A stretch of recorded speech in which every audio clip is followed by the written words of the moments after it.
നമസ്കാരം. മലയാളി വാർത്ത ഇൻസൈഡിലേക്ക് സ്വാഗതം. ആഭ്യന്തര പ്രശ്നങ്ങൾ കൊണ്ട് വീർപ്പുമുട്ടുന്ന ഒരു രാജ്യമാണ് പാകിസ്ഥാൻ. പാകിസ്ഥാൻ രണ്ടോ മൂന്നോ കഷ്ണങ്ങളായി മുറിയാനുള്ള സമയം അത് അത്ര സമയം വേണ്ടിവരില്ല എന്ന് പല വിദഗ്ധരും അഭിപ്രായപ്പെടുന്നുണ്ട്.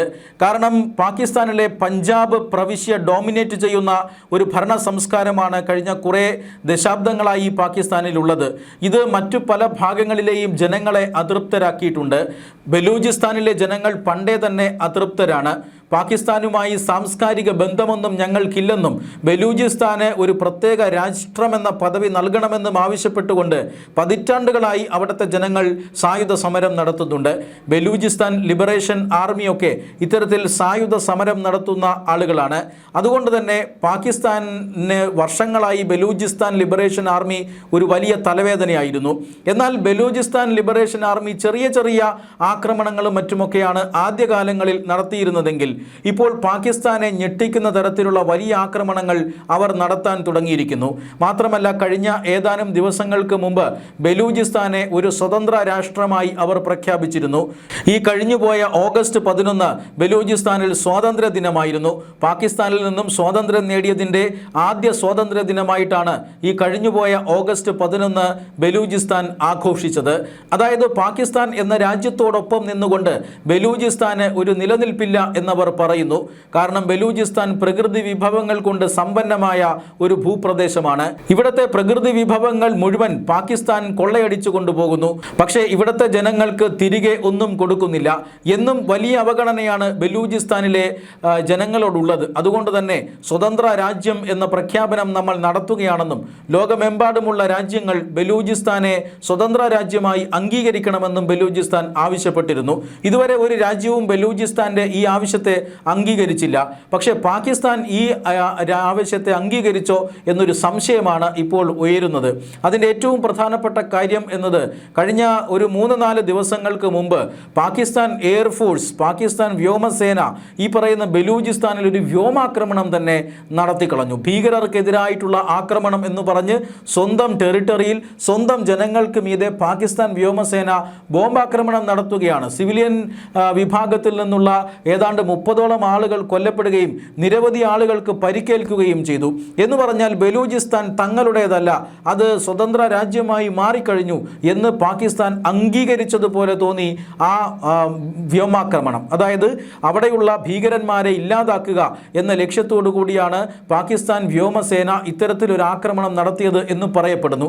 എന്തായാലും ഇപ്പോൾ 30-ലധികം ആളുകൾ മരിച്ചിരിക്കുന്നു, നിരവധി ആളുകൾ പരിക്കേറ്റ് ചികിത്സയിലാണ്, അതിൽ പലർക്കും വലിയ ഗുരുതരമായ പരിക്കുകളുമുണ്ട്.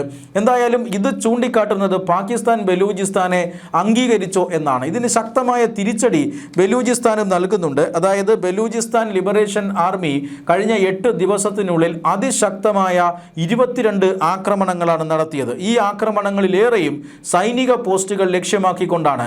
ബലൂചിസ്ഥാനിൽ അനധികൃതമായി പാകിസ്ഥാൻ പട്ടാളം നിർമ്മിച്ചിരിക്കുന്ന സൈനിക പോസ്റ്റുകൾ, ആ പോസ്റ്റുകളിൽ കാവൽ കിടക്കുന്ന സൈനികർ, ഇവരെയെല്ലാമാണ് ബലൂചിസ്ഥാൻ ലിബറേഷൻ ആർമി ആക്രമിച്ചത്. ഈ ആക്രമണത്തിൽ 26 പാക് പട്ടാളമാണ് കഴിഞ്ഞ വെറും 8 ദിവസം കൊണ്ട് കൊല്ലപ്പെട്ടത്.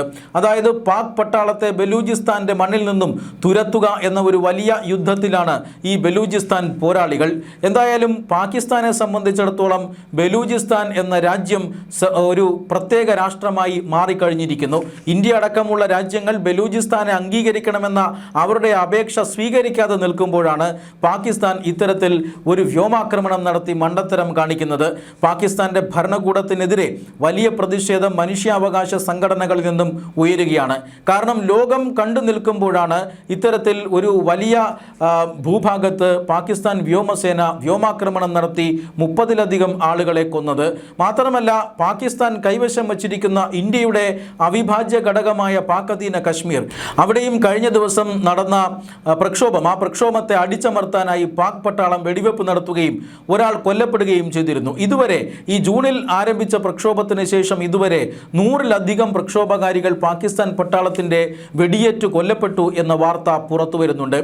പാകിസ്ഥാൻ അനധികൃതമായി കൈവശം വച്ചിരിക്കുന്ന പാക് അധീന കശ്മീർ, പാകിസ്ഥാൻ്റെ സ്വന്തം പ്രവിശ്യയായ ഈ ബലൂചിസ്ഥാൻ, തൊട്ടപ്പുറത്ത് പാകിസ്ഥാൻ്റെ മറ്റൊരു പ്രവിശ്യയായ ഖൈബർ പഖ്തൂൺഖ്വ, അവിടെയും വലിയ രീതിയിലുള്ള പ്രവർത്തനങ്ങൾ നടക്കുകയാണ്.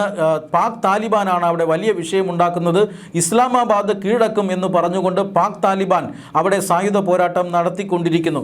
ഇങ്ങനെ പഞ്ചാബ് മാത്രമുള്ള ഒരു ചെറിയ തുണ്ട് ഭൂമിയായി പാകിസ്ഥാൻ മാറിക്കൊണ്ടിരിക്കുന്നു. എല്ലാ സംസ്ഥാനങ്ങളും, ചുറ്റുമുള്ള എല്ലാ സംസ്ഥാനങ്ങളിലും പാകിസ്ഥാൻ സർക്കാരിന് എതിരായി മാറിയിരിക്കുന്നു. ഒപ്പം ഈ പാക് അധീന കശ്മീരിലും പാകിസ്ഥാൻ ഭരണകൂടത്തിനെതിരെ വലിയ പ്രതിഷേധം നടക്കുകയാണ്.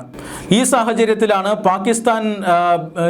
ബലൂചിസ്ഥാൻ ലിബറേഷൻ ആർമി പോരാളികൾ ബലൂചിസ്ഥാനിൽ ശേഷിക്കുന്ന പാക് പട്ടാളത്തിന് നേരെ അതീവ ശക്തമായ ആക്രമണം നടത്തിക്കൊണ്ടിരിക്കുന്നത്. ബലൂചിസ്ഥാൻ പ്രത്യേക രാഷ്ട്രമായി പ്രഖ്യാപിച്ചു കഴിഞ്ഞിരിക്കുന്നു. ബലൂചിസ്ഥാൻ എന്ന പ്രത്യേക രാഷ്ട്രത്തെ അംഗീകരിക്കാൻ ഇതുവരെ ഒരു രാജ്യവും മുന്നോട്ട് വന്നില്ലെങ്കിലും പാകിസ്ഥാൻ ഈ മേഖലകളിൽ വ്യോമാക്രമണം നടത്തിയിരിക്കുന്നു. ഇത് അന്താരാഷ്ട്ര സമൂഹം അപലപിക്കണം എന്നാണ് മനുഷ്യാവകാശ സംഘടനകളും അതോടൊപ്പം തന്നെ ബലൂചിസ്ഥാൻ ഭരണകൂടവും ആവശ്യപ്പെട്ടിരിക്കുന്നത്.